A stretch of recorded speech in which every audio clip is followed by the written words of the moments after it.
kita lihat pernyataan-pernyataan dari SKK Migas ya, sepertinya mereka lebih, kalau saya baca pernyataan di media ya, saya tidak tahu persis apa yang dilakukan, tapi kalau kita lihat pernyataan di media selama ini mereka melihat bahwa proses ini walaupun dilihat sebagai sesuatu yang tidak wajar, tapi mereka membiarkan proses ini berlangsung karena sudah Hmm, terbukti kan bahwa hmm.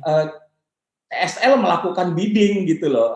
Iya, Proses iya. bidding itu sudah dilakukan sejak bulan lalu kan, artinya eh, ya kalau ini sudah terjadi, apa yang dilakukan dari sejak pengalihan aset itu terjadi, dan seperti yang tadi saya katakan, baru diketahui bahwa itu tidak termasuk dalam aset yang harusnya diserah terimakan itu setelah PLN berkontrak dengan Pertamina gitu. Hmm. Nah, saya sih belum, kalau secara di permukaan saya belum melihat ada upaya-upaya itu, dan saya harapkan seiring dengan berjalannya waktu dan tenggat waktu untuk pengalihan itu semakin dekat ya pada bulan Agustus nanti, kita harapkan memang ada upaya-upaya yang lebih intensif gitu. Kalau saya melihat supaya ya sekali lagi negara tidak dirugikan. Kita ini udah Ya. dikadalin bertahun-tahun ya dengan yang tadi saya katakan, membayar energi yang sangat mahal Iya. ya, 80 juta dolar menurut SKK Migas, bukan kata saya, kata SKK Migas, 80 juta Iya. dolar per tahun itu ditagihkan ke negara dalam bentuk cost recovery, sekarang disuruh bayar 300 juta dolar untuk ngambil Benar, barang benar. yang Iya. sebenarnya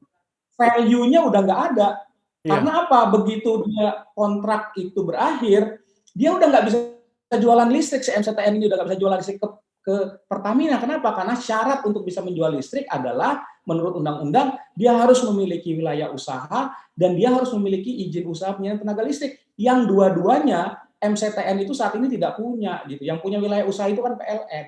Jadi Baik. need value-nya itu nggak ada sebenarnya sekarang, tapi dia punya posisi strategis karena dia ada di sana ya, dan pembangkit ini dibutuhkan sampai PLN siap untuk membangun gardu ya, menyiapkan jaringan transmisi sehingga bisa membawa listrik ya yang disesuaikan dengan kebutuhan blok rokan yang tadi. Dari kacamata IESR, dari sisi keekonomiannya, seberapa besar value dan vitalnya posisi dari blok rokan ini, khususnya untuk sektor kelistrikan, sehingga permasalahan-permasalahan ini harus segera diselesaikan?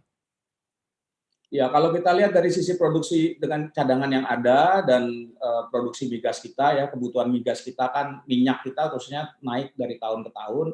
Oleh karena itu produksi minyak itu perlu blok rokan perlu dipertahankan sehingga tidak menambah beban impor minyak ya, dan ini juga saya kira eh, salah satu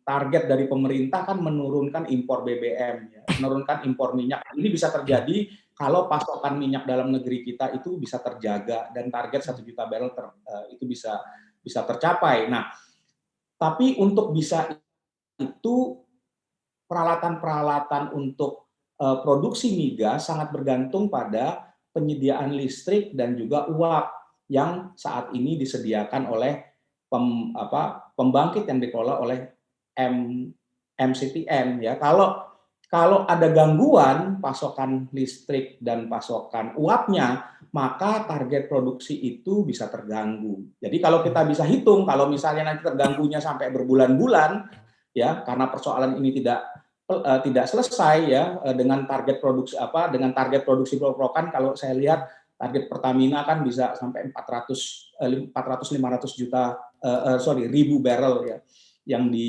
ditargetkan per hari gitu ya. Nah, kalau ini sampai terkendala karena pasokan listriknya terganggu, saya kira yang akan dirugikan ya kita juga, karena Baik. berarti apa, pasokan bahan bakar minyak terganggu, tapi juga ya kita artinya harus impor, jadi ada risiko neraca perdagangan kita yang terganggu dan devisa yang terganggu. Saya kira ini cukup besar risknya. Install aplikasi kami CNBC Indonesia di Google Play Store dan App Store untuk mengikuti perkembangan terkini berita bisnis dan ekonomi.